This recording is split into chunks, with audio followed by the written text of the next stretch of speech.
It's day 20 of the Radio Free Skaro Fluid Links Advent Calendar. Today's question comes from Jenny. I recently rewatched the Doctor Who films despite having time, money, color, widescreen, and Peter Cushing. They are inferior in every way to the no time, no budget TV originals. Well, opinions might differ on that. If you were going to adapt one of the classic serials into a film, what would you keep, change, rework, and build upon in order to transfer it to the big screen?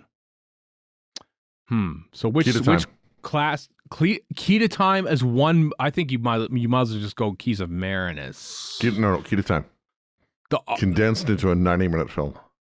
That is ill-advised. Brave and bold as the king should be. So basically, you find it's kind of like Thanos finding all of them their jewels in his power mitt. In like, power glove. Power mitt. I don't know what it's called. Fist of power. Power fist.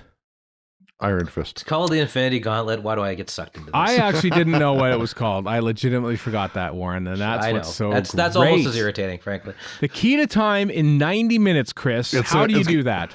It's you're going to make it either the best thing ever or the worst thing ever. There's no in between. It was the best thing ever or it was the worst thing ever. Sure. Yeah. As a famous novel once said. That's impressive. Would you actually like tell the whole thing, like the first one on Reboss? It would be a pre-title sequence of Doctor Who, like meeting the Guardian or something. Would that even be in there?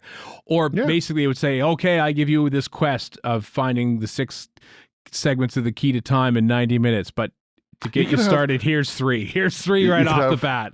You can have a voiceover of the Guardian telling the Doctor what's going on for the opening credits. Right. So that's it worked before. Oh no, it didn't. Average time saved. Right. There's a lot in all the stories really that you could like cut and condense, especially Armageddon Factor. True. Like you don't need the Marshal going in his time loop for as long as he does, for example. Right. I have an idea. You do it George Lucas style. You cross-cut between different things. Not just the Doctor looking for these things. He's got a whole team looking for him, and you're popping between the different planets and cross-cutting between and cross-fertilizing so that you get more happening all at once. Right. That culminates in the Armageddon Factor or some variation thereof, but with more thrown into it. Right. I'm reminded of the Man from U.N.C.L.E. movie. I don't know if either of you saw that. Which I remember was good. It's a Guy Ritchie movie, as I recall. And what I liked about it is that there's a battle scene, and it's all done in montage. It's so great. It's just like you just expect this. It's gearing up to this big battle, but it's totally immaterial, and so they focus next to no time on it. I'm thinking, you know what? You could like really whittle through like segments 2 to 4 of just here's a montage, and then I found 3 more of the pieces, and we just sort of see it in an amusing montage, and that would be kind of funny, and that's how you get through that. Did you guys ever see I think it's from 2000, the Mike Figgis movie Time Code? Oh, all 4 of them. Where there's 4 stories being told all at once. It's shot in real time. Everything is being shown at once. Yeah. You could maybe do something like that where everything's happening all at once, and you just kind of like only one of the 4 things has audio, but you kind of just fade between them, as it were. That would be. I mean, let's face it.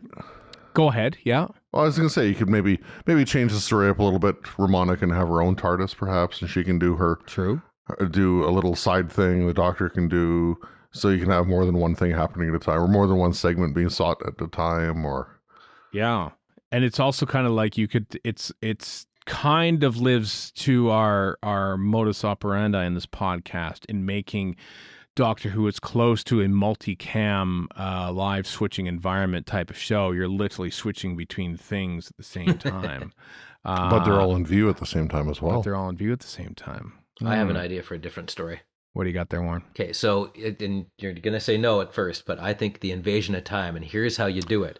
I thought about that one too, yeah. The first act, they land on Gallifrey. You explain briefly, through exposition in a clever way, what the history of Gallifrey is, what the significance of Gallifrey is. They get there, you get rid of the Vardens, even though I love them, and you have the second Act 2 is the Santarans are invading, and for whatever reason, in Act 3 is them going into a proper TARDIS, not the. Even though I love Victorian bathworks, right. it's dumb, and you can't have it in a movie. That's when they actually steal the key and the sash and all the rest of it. And so they're chasing the Santarans through the TARDIS. That's your big third act climax. But the second act is what they do to deal with the fact that the Santarans succeed in invading Gallifrey. Instead of just showing up like they do in the show, there's actual consequences to them invading. And you've already built up in the first act how important Gallifrey is, and for whatever reasons, and all the history and all the rest of it. And that's getting completely ruined by the Santarans, or whichever villain we decide to have invade. You could say the Daleks, but that's Day of the Doctor. But so let's just say Santarans. Would you prefer that to say Deadly Assassin? Yeah, because Deadly Assassin is perfect as is, and I don't want it to be a movie. It already is a movie. Well, yes, yeah, Manchurian Candidate. So exactly. I think I'm going to go with Time Lash. We're making Time Lash into a movie, and with a special guest star as Herbert. I don't know who it would be. Timothy Chalamet. There you go. He's going to be Herbert. Chalamet and Malcolm McDowell from the 1979 one, Time and Again, or Time and I can't remember what it's called. The one is David Warner. Exactly. Yes. Yeah.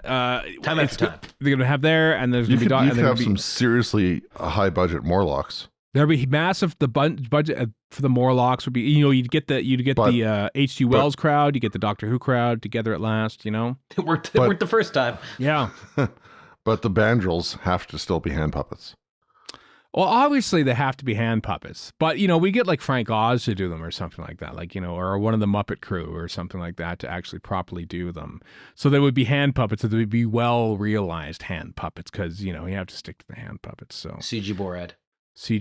No. No, I think you have. But you get like Neil Gorton maybe to do the Borat. That's true. Yeah, you could do that.